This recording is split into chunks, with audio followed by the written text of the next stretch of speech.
Hi everyone, Mrs. Hopkins here, and this is the lecture for Chapter 7, Section 1. Now we just finished talking about the Revolutionary War, and some of the stuff that we're going to be talking about in this section, which involves the building of the new country, is going to be happening at the same time as the Revolutionary War. So we're going to be coming back in dates a little bit. First of all, May 1776.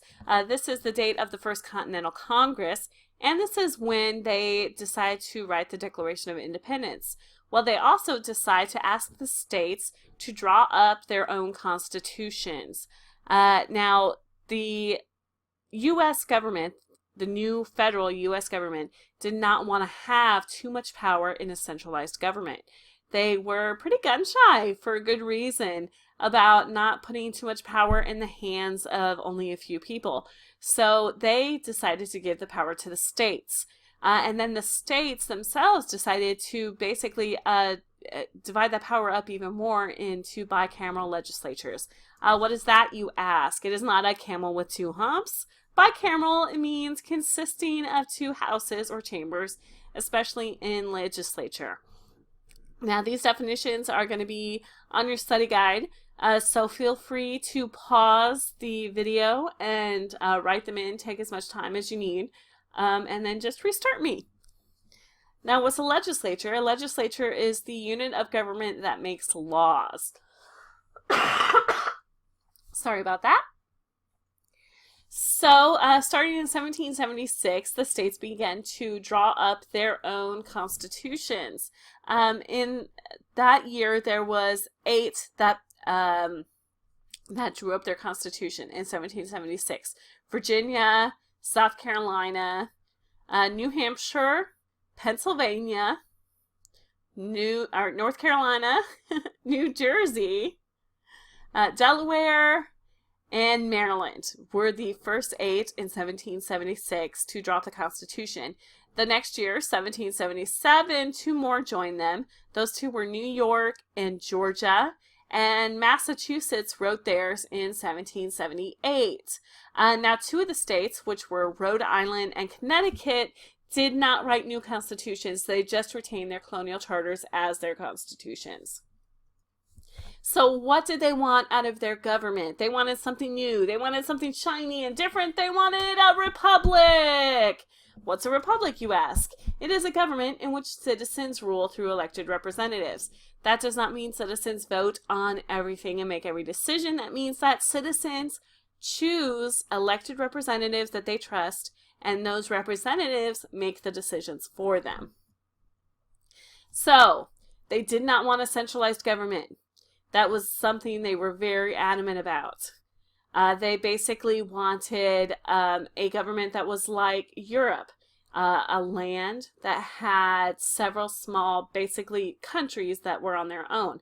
They wanted the centralized government to be able to wage war and interact with other countries, but otherwise the states would operate independently. So they wanted the federal government to wage war and interact with other countries, but nothing else. They wanted the states to be able to do everything else on their own.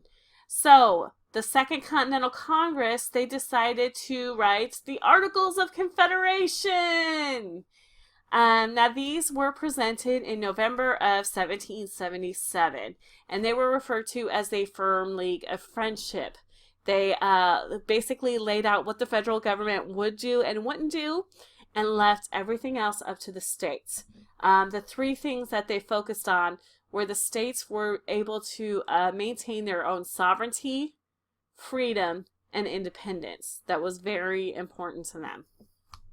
So what could Congress do? Congress could conduct foreign affairs. Congress could maintain the armed forces. They could borrow money, and they could issue currency. What couldn't they do? Regulate trade, draft citizens into military service, and impose taxes. Now, the problem is that a lot of these cross over. When you're conducting foreign affairs, one of the things that you are conducting is the trade with foreign countries. If you're not able to regulate that, then you're not able to fully conduct your affairs.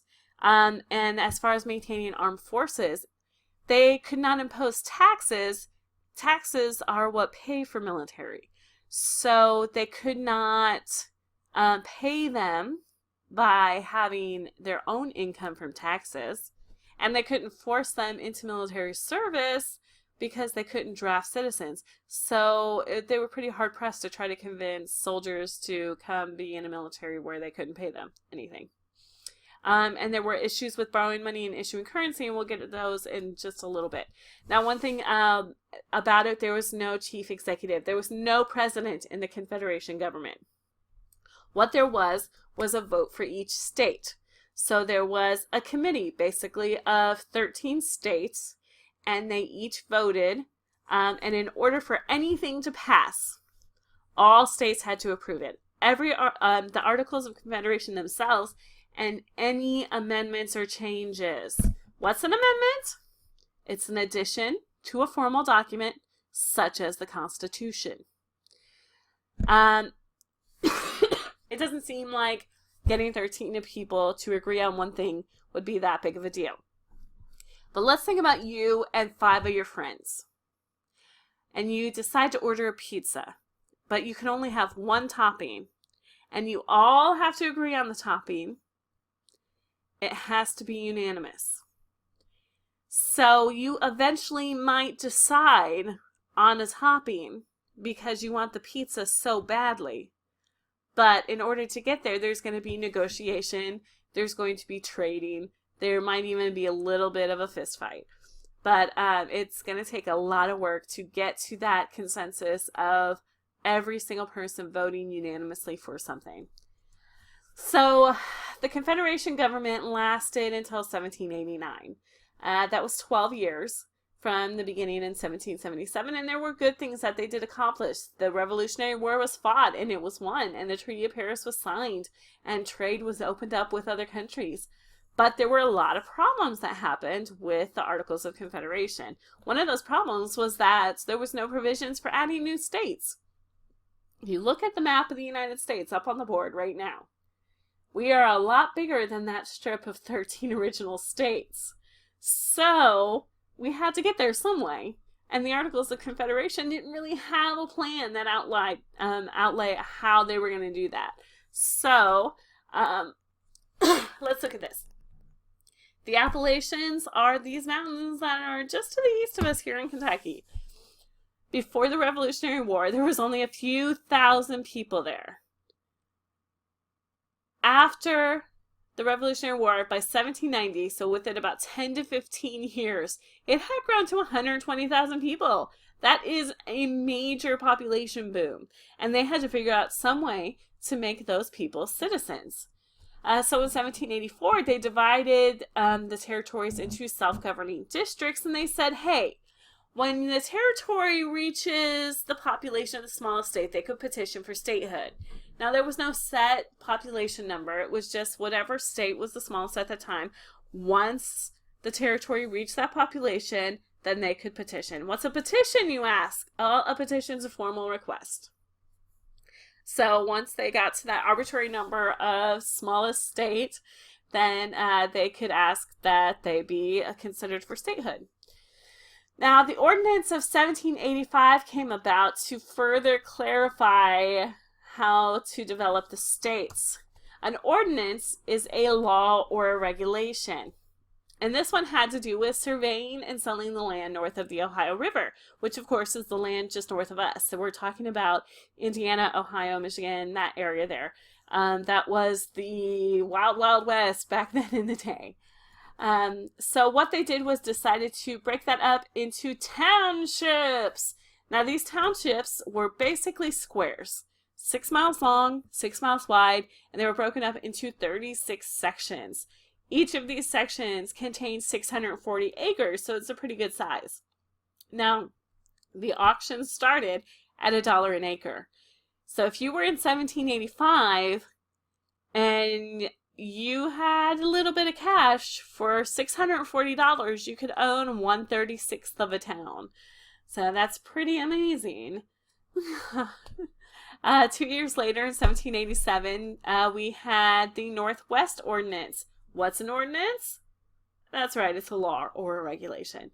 So the Northwest Ordinance had to do with basically the same area, north of Ohio, east of the Mississippi River. Uh, sorry. What that did was take that territory and divide it into smaller territories, 3 to 5 smaller territories, and give a little bit more clarification about that. When the population reached 60,000, the territory could apply for statehood. So no more of the arbitrary number of whatever small population there is. Then, so it was a hard number at 60,000 then. But the important, amazing thing about the Northwest Ordinance was that it included a Bill of Rights for that area. Now, that Bill of Rights guaranteed the citizens in that territory would have freedom of religion, which was pretty important since it was basically why we came to America in the first place, so that we could worship or not worship any deity or non-deity that we chose. And then in a guaranteed trial by jury. So there wasn't just like some judge and executioner who could just be like, you're guilty. So those are important rights, but the major groundbreaking thing that was in the Bill of Rights was a little section that says there shall be neither slavery nor involuntary servitude in said territory. This was groundbreaking because it was the first regulation of the New World of the United States that basically was abolishing slavery, and it was the first step in a long road to freeing the slaves and having no slavery in the United States. Money! Let's talk about money! So, war is expensive. It cost a lot of money to fight in a war, take care of your soldiers, buy weapons, pay for damages, all of that. And there was a problem because of the Articles of Confederation, the Congress could not impose taxes. They could not bring in any money to pay for that national debt. So they started issuing currency, and the states started issuing currency. And when both of them are issuing currency, they're flooding the market, and by 1781, the U.S. currency had depreciated. What does depreciate mean? It means to fall in value. So, the Department of Finance was born! Robert Morris was the head of the Department of Finance at this time. He was a merchant from Pennsylvania. And he said, hey, let's have a 5% tax on imported goods. Not everything, just the stuff we import from other countries. And Rhode Island was like, whoa, we just fought a war, so we didn't have to pay taxes. And you're going to tell us to pay tax? I don't think so. Shut it down. So one state, because they didn't vote for it, shut it down. It happened again in a couple of years, and they shut it down again. So America was still in debt. So meanwhile, while all of that is happening, Britain is still acting foolish. Despite what they said in the Treaty of Paris, they are still occupying forts in the Great Lakes. And on top of that, they are blocking America from trading with any British lands. We're not just talking about England. We're talking about British occupied lands such as the West Indies, which was a major trade route at that time. So in 1785, John Adams was going to London to talk to the diplomats over there to come to some sort of agreement. Hey, why are you still acting like this? What can we do? He finds out that Britain wants payment for the lands that the Loyalists had to give up during the Revolutionary War. This is actually something that the United States had agreed to in the Treaty of Paris. So John Adams was like, yeah, that's reasonable. We said we'd do that. Let's pay it. But then the United States was like, no, we're not going to do that. And they shut it down. So there was still no peace with Britain. And then Spain down south is acting foolish themselves. They have blocked off the lower Mississippi River from any ships going in or out that are American. And that is a major trade route for the United States at that time. And so the diplomats went down there and to try to reach an agreement, and they reached one in 1786 that allowed for limited access for shipping. And the southern states were like, no, we want everything. So Britain's acting a fool, Spain's acting a fool, we're in a mess. And the point of this is that the Articles of the Confederation were a one-legged stool. It was ineffective. It was not stable. A one-legged stool could not stand on its own. And so the Articles of Confederation needed to be changed. And we will be looking at how the The Constitution did that.